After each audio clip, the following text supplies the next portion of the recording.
Halo Family Seeker, di Thailand kita mengenal Nong Poi sebagai transgender tercantik. Ternyata di China juga ada transgender yang dikenal karena kepintarannya atau bakatnya. Dia adalah Jin Sing.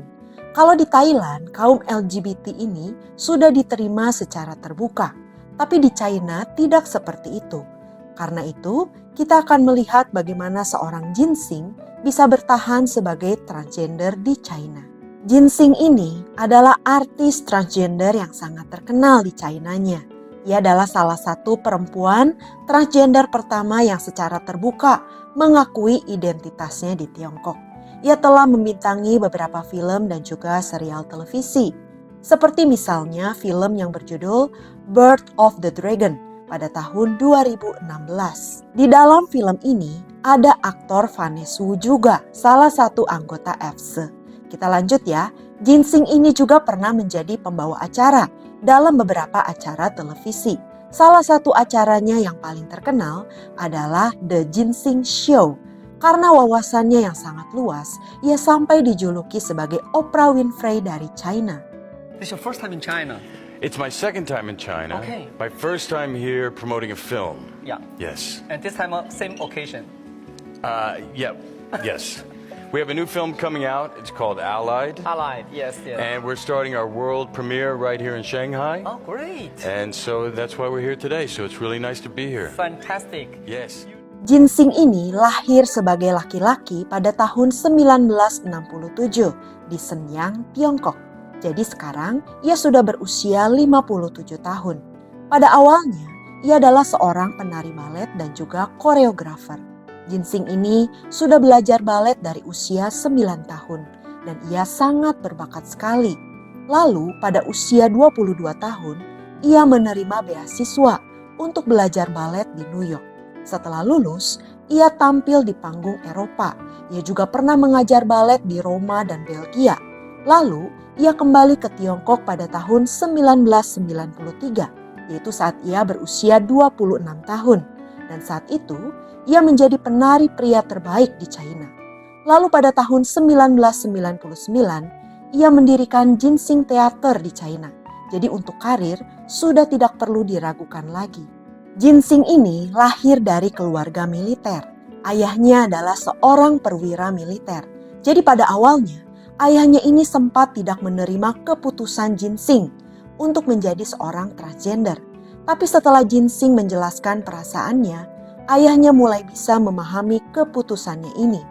Bahkan Jin Sing mengungkapkan bahwa sekarang ayahnya adalah salah satu orang yang paling mendukung dan mencintainya.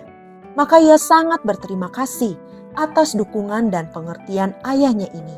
Apalagi ayahnya ini mempunyai teman-teman yang anak-anaknya juga LGBT, sehingga ayahnya lebih bisa mengerti lagi kondisi Jin Sing ini. Jin Sing melakukan operasi transgender pada tahun 1995 di Beijing, China, yaitu saat ia berusia 28 tahunan.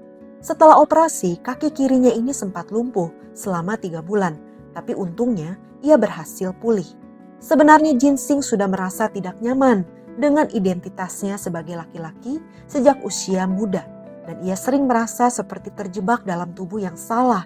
Saking tertekannya, saat ia berusia 6 tahun, ia pernah pergi keluar saat badai dan ia berharap petir menyambarnya dan mengubahnya menjadi seorang perempuan. Pertanyaannya adalah, mengapa pemerintah China tidak memboikot Jin Sing?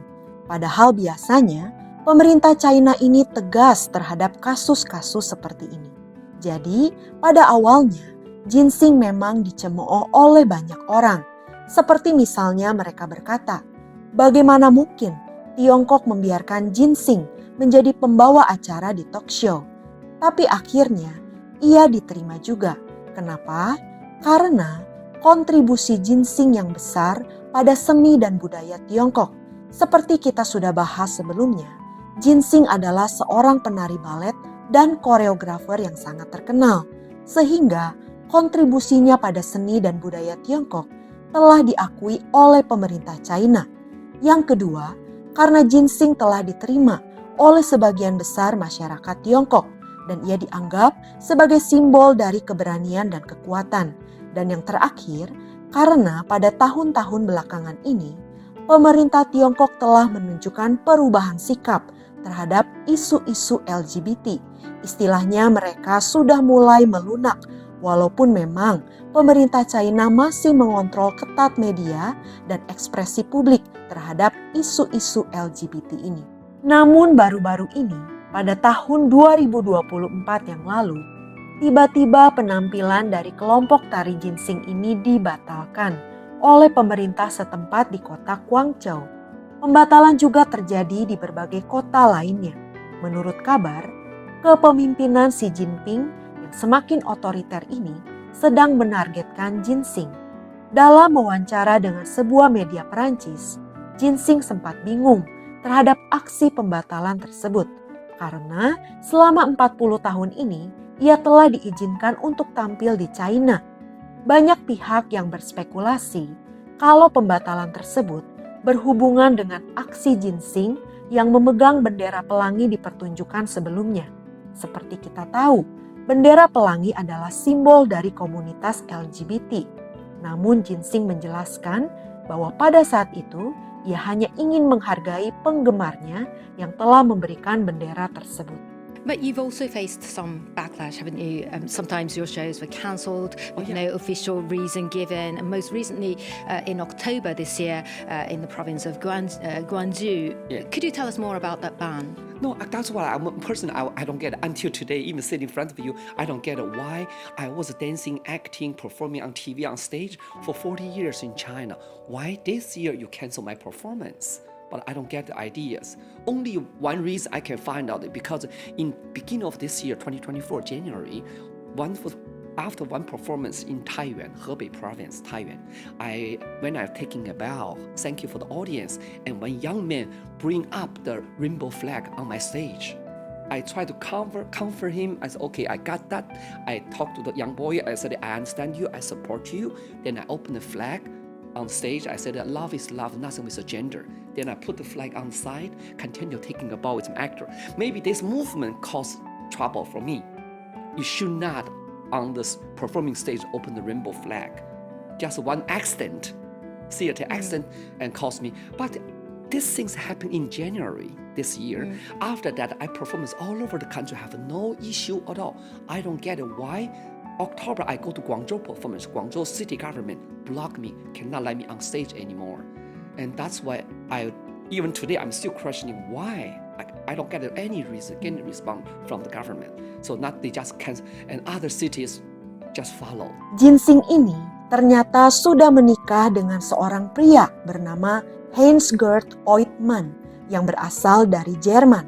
Mereka menikah pada tahun 2005 dan mereka mempunyai 3 orang anak hasil dari adopsi. Mereka hidup bahagia di kota Shanghai dan sangat terbuka terhadap kehidupan pribadi mereka.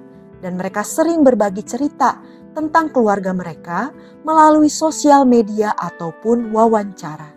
Sekarang, Ginseng mendedikasikan hidupnya untuk membela kaumnya di China, sebab masyarakat China tidak terlalu ramah terhadap kaum LGBT.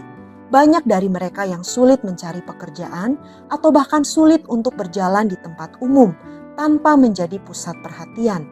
Karena itu, Ginseng sangat ingin membuktikan bahwa seorang transgender pun bisa sukses di China. Dan ternyata ia bisa membuktikannya. Saking berprestasinya, Ginseng pernah diangkat oleh merek besar Dior sebagai brand ambasador mereka. Melihat kesuksesan Ginseng ini, kaum transgender di China mempunyai harapan bahwa suatu hari China bisa menerima mereka sebagaimana negara tersebut telah menerima Ginseng. Namun, setelah pembatalan pertunjukan tari Ginseng, kaum LGBT di China merasa pesimis lagi. Ada seorang transgender China yang sekarang sudah tinggal di Kanada. Ia berkata bahwa kehidupan kaum transgender di China itu seperti tikus jalanan. Mereka harus selalu menyembunyikan identitasnya. Ia juga berkata bahwa operasi transgender di China juga mahal dan sulit sekali untuk diakses. Syaratnya ketat sekali, seperti misalnya harus ada persetujuan orang tua. Lalu ada seorang transgender yang tinggal di Beijing. Ia berkata bahwa banyak transgender di China hidup dengan identitas ganda.